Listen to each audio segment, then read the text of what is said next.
Good morning, third graders. Our target for today is I can use a number line to determine elapsed time.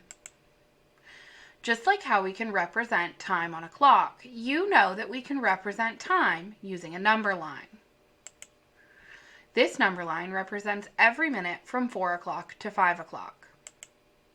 We can clearly see where every minute between 4 o'clock and 5 o'clock is on this number line.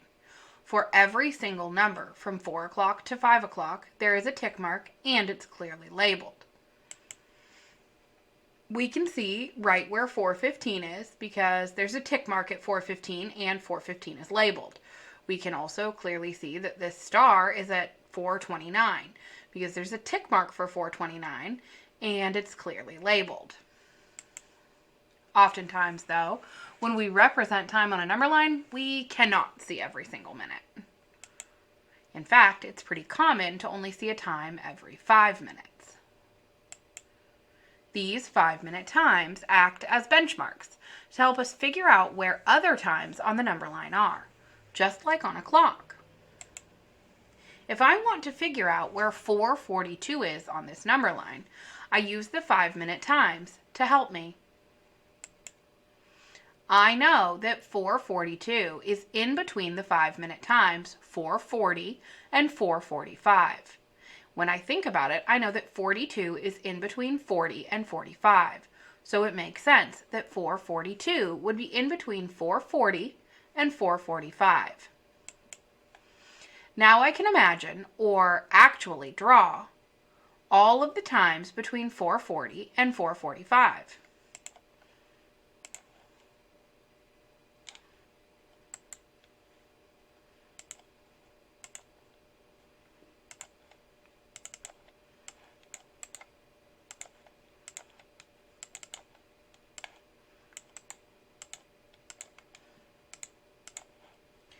Now I can imagine, or actually even draw, all of the times between 4:40 and 4:45. I can imagine where 4:41 would be right next to 4:40, and then 4:42 would be next to that, and then 4:43 next to that, and then right next to 4:45 would be 4:44.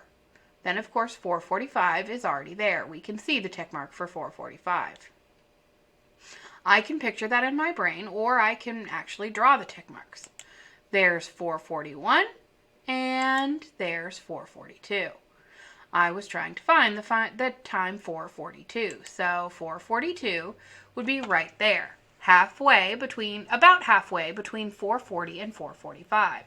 It's a little bit closer to 4:40 than 4:45 because it's only 2 minutes away from 4:40, but 3 minutes away from 4:45.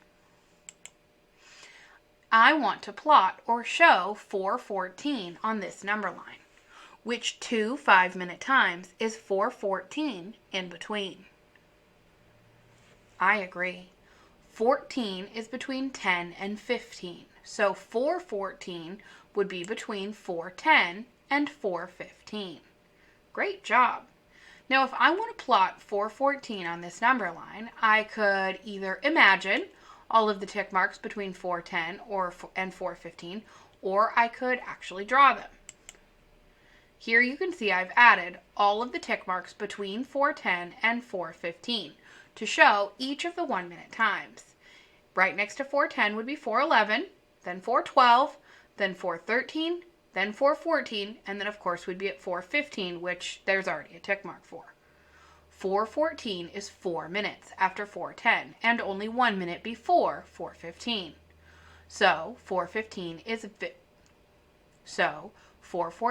is very close to 4:15. In fact, it is right before 4:15 because 4:14 is 1 minute before 4:15.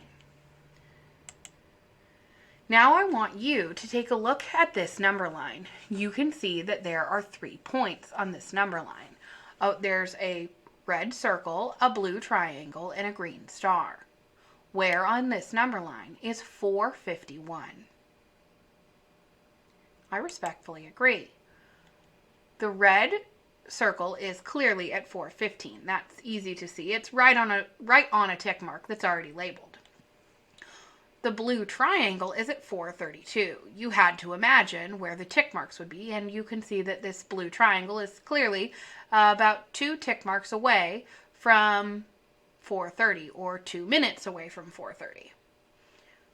The green star is right next to 4:50, just a little bit after it, so clearly that would be 4:51. 4:51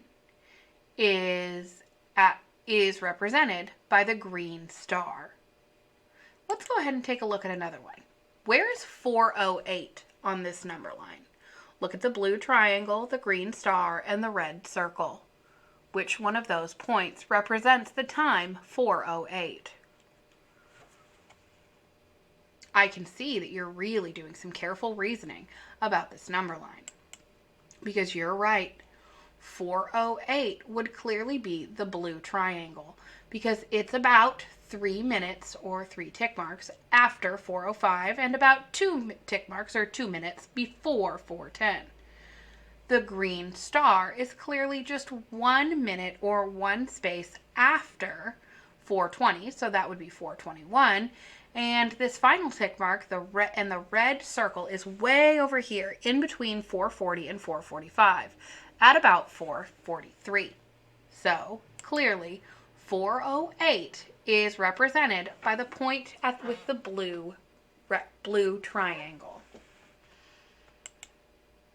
Now, 3rd grade, we're going to talk about elapsed time. And yesterday you began learning about elapsed time. You learned that elapsed time is the difference or distance between 2 times.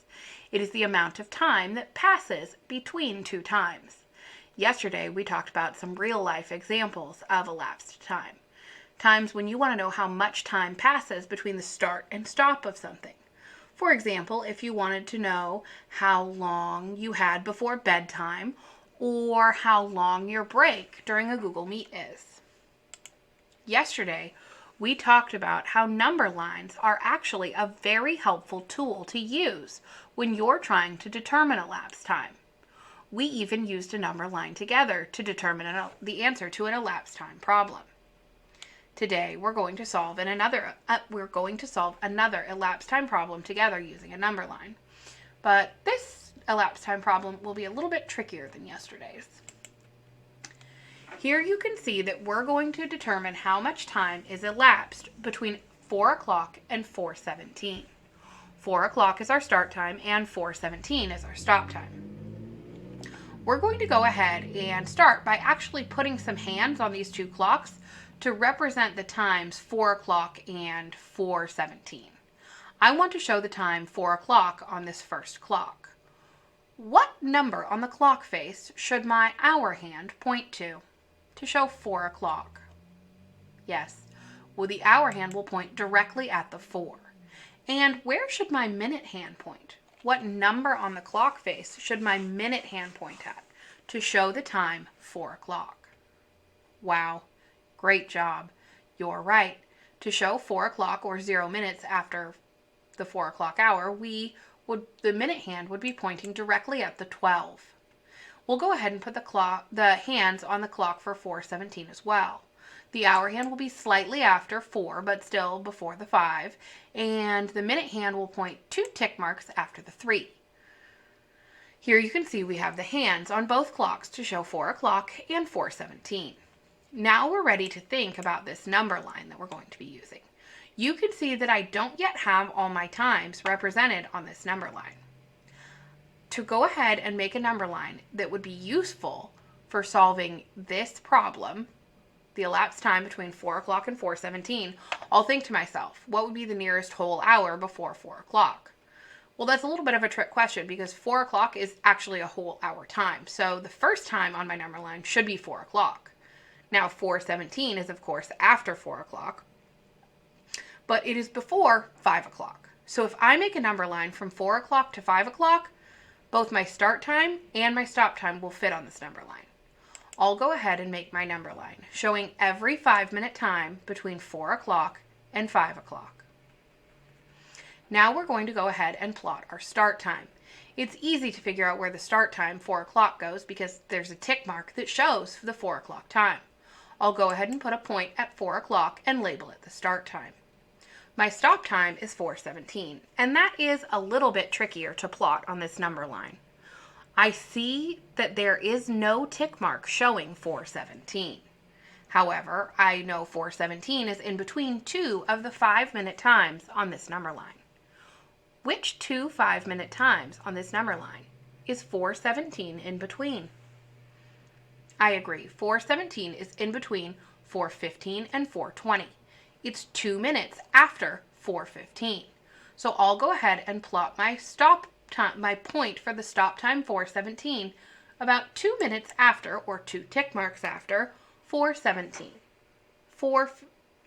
I'll go ahead and plot my point for the stop time 4:17, 2 minutes or about 2 tick marks after 4:15. Now that we've gone ahead and plotted our start and stop times, we can go ahead and make some jumps to figure out how much time actually passes between 4 o'clock and 4:17. We'll go ahead and jump from one benchmark to the next to help us determine the time. Of course, we know that each of these tick marks on the number line are 5 minutes apart. So between 4 o'clock and 4:05 is 5 minutes. Between 4:05 and 4:10 is 5 minutes. And between 4:10 and 4:15 is 5 minutes as well. Now we've made it to 4:15, but our stop time's 4:17. It would not make sense for me to do another 5-minute jump all the way to 4:20 because our stop time is before 4:20. I'm going to have to make 1-minute jumps from here on out because I know even though I cannot see the 1-minute tick marks, there are 1-minute times in between 4:15 and 4:20. After 4:15, 1 minute after that would be 4:16, and 1 more minute would be 4:17. So if I make 2 1-minute jumps from 4:15, I'll be at my stop time, 4:17. Before we go ahead and add up these times, we're going to check our jumps on this clock up here. We know that the minute hand for 4 o'clock was pointing directly at the 12, so we're going to make jumps from 12 all the way, from the 12 all the way to where 17 minutes would be on this clock. 5 minutes, another 5 minutes, another 5 minutes, and then, yep, 1, 2 1-minute jumps. There we are, a 5-minute and a 5-minute and a 5-minute jump, and then a 1-minute and a 1-minute jump gets us from 4 o'clock to 4:17. To find our elapsed time, you know that we need to add all of these jumps together. So we'll go ahead and add 5 plus 5 plus 5 plus 1 plus 1. Grab a piece of paper or a whiteboard and add that up. What is 5 plus 5 plus 5 plus 1 plus 1? You're right. When we add all of those jumps together, they equal 17. Well, that means that our answer is 17. The total amount of time that passed between 4 o'clock and 4:17 was 17 minutes. Our elapsed time, the answer to this problem, is 17 minutes. Thank you for solving this elapsed time problem with me today. Have a great day, 3rd grade.